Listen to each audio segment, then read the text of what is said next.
Have you ever watched a new building go up and just wondered, where did that design even come from? Why is it shaped that way? Well, it turns out before a single line is ever drawn, there's this fascinating kind of invisible process of detective work that happens. Okay, let's dive into the hidden story of how architects really learn to read a site. Most of us, when we look at a construction site, we just see an empty lot, right? It's just an inert, passive piece of ground, a blank canvas just waiting for something new to be put on it. And look, that's a totally easy assumption to make. But the reality? It's completely different. A site is never a blank slate. Instead, a great architect sees it for what it truly is. A dense, active network of all these invisible forces and pressures and patterns, all tangled together in this super complex web. The real job isn't to build on the site, it's to build within this network. So our first step here is to completely reframe how we're thinking. We've got to stop seeing the site as just a static place and start seeing it for what it is, a living, breathing system. And this idea is really at the heart of it all. As the architectural thinker Edward T. White puts it, a site is an ongoing set of active networks. It's a place that's constantly changing, constantly interacting, and any new building is about to become a major new player in that system. So what are these active networks we're talking about? Well, they're things you can actually observe if you just look closely enough. The way shadows crawl across the ground during the day, the path water carves when it rains, the daily pulse of traffic coming and going. And it's even the informal stuff, like a well-worn shortcut that kids use to get to school, or the specific views your neighbors cherish from their windows. These are all active forces in play. And this brings us to the true role of the architect. It's fascinating. The word context actually comes from the Latin for to weave together. So the goal isn't to just plop a building down. It's to carefully weave it into the existing fabric of the place, making sure it respects and responds to all those active networks we just mentioned.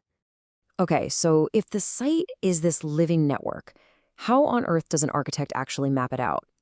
Well, this is where the real detective work begins, as they start uncovering all the clues that are hidden within the site itself. Basically, these clues fall into two big buckets: hard data and soft data. Hard data is all the non-negotiable, measurable facts.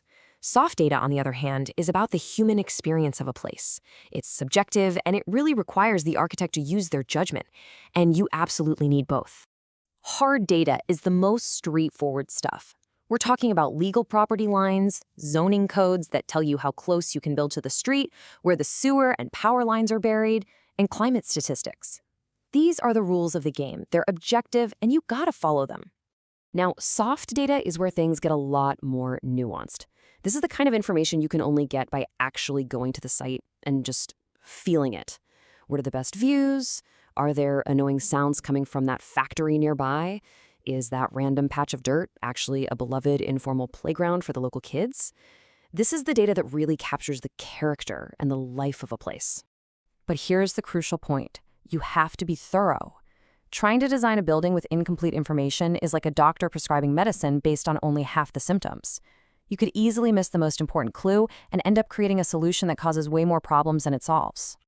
So, once the architect has gathered all of these clues, both the hard and the soft data, the next phase is all about making sense of it.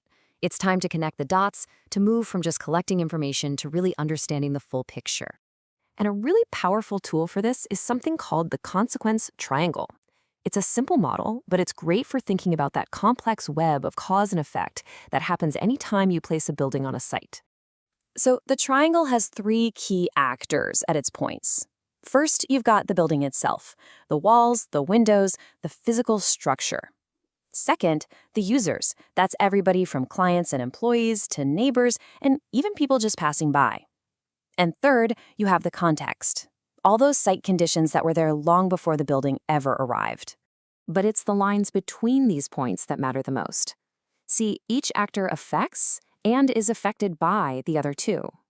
For example, the building creates new shadow patterns. That's an effect on the context. But then those new shadows might fall on a neighboring house, and that's an effect on the users. The architect's real responsibility is to manage this entire network of consequences. So, after all this investigation, all this analysis, we finally get to the last crucial step, weaving the final design.